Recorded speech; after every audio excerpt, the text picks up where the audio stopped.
ಪರಪ್ಪನ ಅಗ್ರಹಾರ ಜೈಲಿನಲ್ಲಿ ದರ್ಶನ್ ಕಳೆದ ಬಾರಿ ದಮ್ಮಿಳಿತ ರೆಸಾರ್ಟ್ನಲ್ಲಿ ಮಜಾ ಮಾಡಿದ್ದು ನೀವು ನೋಡಿದ್ರಿ. ಆದ್ರೆ ಈಗ ಪರಿಸ್ಥಿತಿ ಬದಲಾಗಿದೆ. ಈಗ ಅಸಲಿ ಜೈಲಿನ ದರ್ಶನ ಆಗ್ತಾ ಇದೆ. ಪುಸ್ತಕ ಓದ್ತಾ ಟೈಮ್ ಪಾಸ್ ಮಾಡ್ತಿದ್ದ ಕಾಟೇರ್ನಿಗೆ ಮತ್ತೊಂದು ಸಂಕಟ ಶುರುವಾಗಿದೆ.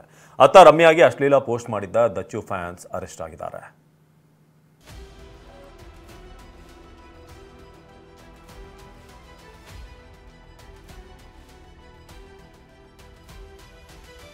ಜೈಲಿನ ಆವರಣದಲ್ಲೇ ಧಮ್ ಎಳೆಯೋದೇನೋ, ರೌಡಿಗಳ ಪಟಾಲಂ ಕಟ್ಕೊಂಡು ದರ್ಬಾರ್ ಮಾಡೋದೇನೋ, ಸೆಲ್ನೊಳಗೆ ಕುಳಿತೆ ಮೊಬೈಲ್ನಲ್ಲಿ ವಿಡಿಯೋ ಕಾಲಿಂಗ್.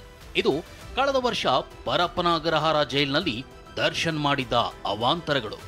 ಈ ರಾಜಾತಿಥ್ಯದ ವಿರುದ್ಧ ಆಕ್ರೋಶ ವ್ಯಕ್ತವಾಗ್ತಿದ್ದಂತೆ ಡಿ ಗ್ಯಾಂಗ್ ಅನ್ನ ರಾಜ್ಯದ ಬೇರೆ ಬೇರೆ ಜೈಲುಗಳಿಗೆ ಶಿಫ್ಟ್ ಮಾಡಲಾಗಿತ್ತು. ದರ್ಶನ್ ಅನ್ನ ಬಳ್ಳಾರಿ ಸೆಂಟ್ರಲ್ ಜೈಲಿಗೆ ಎತ್ತಂಗಡಿ ಮಾಡಲಾಗಿತ್ತು.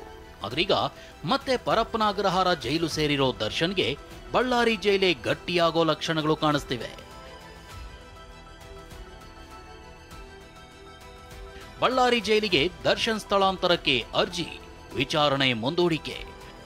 ಪ್ರಾಸಿಕ್ಯೂಷನ್ ಪರ ವಕೀಲರು ದರ್ಶನ್ ಅನ್ನ ಬಳ್ಳಾರಿ ಜೈಲಿಗೆ ಹಾಕಬೇಕು ಅಂತ ಬೆಂಗಳೂರಿನ ಸಿಸಿಎಚ್ 64ನೇ ಕೋರ್ಟ್ಗೆ ಅರ್ಜಿ ಸಲ್ಲಿಸಿದ್ರು. ದರ್ಶನ್ ಅನ್ನ ಬಳ್ಳಾರಿ ಜೈಲಿಗೆ, ಜಗದೀಶ್ ಮತ್ತು ಲಕ್ಷ್ಮಣನ್ನ ಶಿವಮೊಗ್ಗ ಕಾರಾಗೃಹಕ್ಕೆ, ನಾಗರಾಜ್ನನ್ನ ಕಲಬುರಗಿ ಜೈಲಿಗೆ, ಪ್ರದೋಷ್ ರಾವ್ನನ್ನ ಬೆಳಗಾವಿ ಕಾರಾಗೃಹಕ್ಕೆ ವರ್ಗಾವಣೆ ಮಾಡುವಂತೆ ಅರ್ಜಿಯಲ್ಲಿ ಉಲ್ಲೇಖಿಸಲಾಗಿದೆ. ಇನ್ನು ಪವಿತ್ರ ಗೌಡ ಮತ್ತು ಅನುಕುಮಾರ್ನನ್ನ ಪರಪ್ಪನ ಅಗ್ರಹಾರ ಕಾರಾಗೃಹದಿಂದ ಸ್ಥಳಾಂತರ ಮಾಡೋದಾದ್ರೆ ನಮ್ಮ ವಾದವನ್ನು ಆಲಿಸಬೇಕು ಅಂತ ಆಗಸ್ಟ್ 14ರಂದೇ ದರ್ಶನ್ ಪರ ವಕೀಲರು ಕೋರ್ಟ್ಗೆ ಮನವಿ ಮಾಡಿದ್ರು. ನಿನ್ನೆ ಇದರ ಅರ್ಜಿ ವಿಚಾರಣೆ ನಡೆಸಿದ ನ್ಯಾಯಾಧೀಶರು ದರ್ಶನ್ ಪರ ವಕೀಲರಿಗೆ ಆಕ್ಷೇಪಣೆ ಸಲ್ಲಿಸಲು ಅವಕಾಶ ನೀಡಿದ್ದು ಮುಂದಿನ ವಿಚಾರಣೆಯನ್ನ ಆಗಸ್ಟ್ 23ಕ್ಕೆ ಮುಂದೂಡಿದ್ದಾರೆ.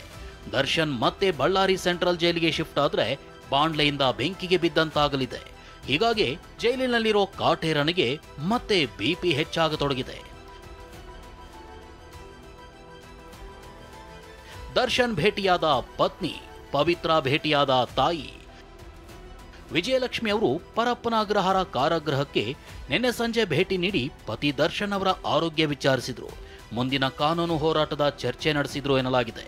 ಇನ್ನು ಪವಿತ್ರ ಗೌಡ ತಾಯಿ ಕೂಡ ಜೈಲಿಗೆ ಭೇಟಿ ನೀಡಿ ಮಗಳನ್ನ ವಿಚಾರಿಸಿದ್ದಾರೆ. ಜೈಲಿನೊಳಗೆ ಸಾಮಾನ್ಯ ಕೈದಿಯಂತೆ ದರ್ಶನ್ ವಾಸ. ಪರಪ್ಪನ ಅಗ್ರಹಾರದಲ್ಲಿರೋ ದಾಸ ಈಗ ರಾಜಾರೋಷವಾಗಿ ಓಡಾಡ್ಕೊಂಡಿರುವಂತಿಲ್ಲ. ಸ್ವಲ್ಪ ವಿಶಾಲವಾದ ಕೊಠಡಿ ನೀಡಲಾಗಿದೆ. ಹೀಗಾಗಿ ರೂಮ್ನಲ್ಲೇ ವಾಕಿಂಗ್ ಮಾಡ್ತಾ ಅಲ್ಲೇ ಮಲಕ್ಕೊಳ್ತಿದ್ದಾನೆ. ಸ್ಪೆಷಲ್ ಬೆಡ್ ವ್ಯವಸ್ಥೆನೂ ಇಲ್ಲ. ಆದ್ರೆ ಸಮಯ ಕಳೆಯಲು ದರ್ಶನ್ ಪುಸ್ತಕಗಳಿಗೆ ಮೊರೆ ಇಟ್ಟಿದ್ದಾನೆ ಎನ್ನಲಾಗಿದೆ. ಈ ಮಧ್ಯೆ ಯಾವುದೇ ರೀತಿಯ ಲೋಪ ಆಗದಂತೆ ಭದ್ರತೆಗೆ ನಿಯೋಜನೆಯಾದ ಸಿಬ್ಬಂದಿಗೆ ಬಾಡಿ ಕ್ಯಾಮೆರಾ ಹಾಕಲಾಗಿದೆ.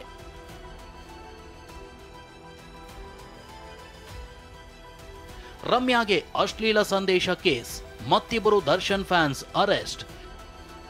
ನಟಿ ರಮ್ಯಾಗೆ ಇನ್ಸ್ಟಾದಲ್ಲಿ ಅಶ್ಲೀಲ ಸಂದೇಶ ಕಳಿಸಿದ ಮತ್ತಿಬ್ಬರು ದರ್ಶನ್ ಫ್ಯಾನ್ಸ್ ಅರೆಸ್ಟ್ ಆಗಿದ್ದಾರೆ. ಉಡುಪಿ ಮೂಲದ ಸುಜಾನ್ ಮತ್ತು ಆದರ್ಶ್ ಬಂಧಿತರಾಗಿದ್ದು, ಈವರೆಗೂ ಅರೆಸ್ಟ್ ಆದವರ ಸಂಖ್ಯೆ 9ಕ್ಕೆ ಏರಿಕೆಯಾಗಿದೆ. Bureau report, TV9.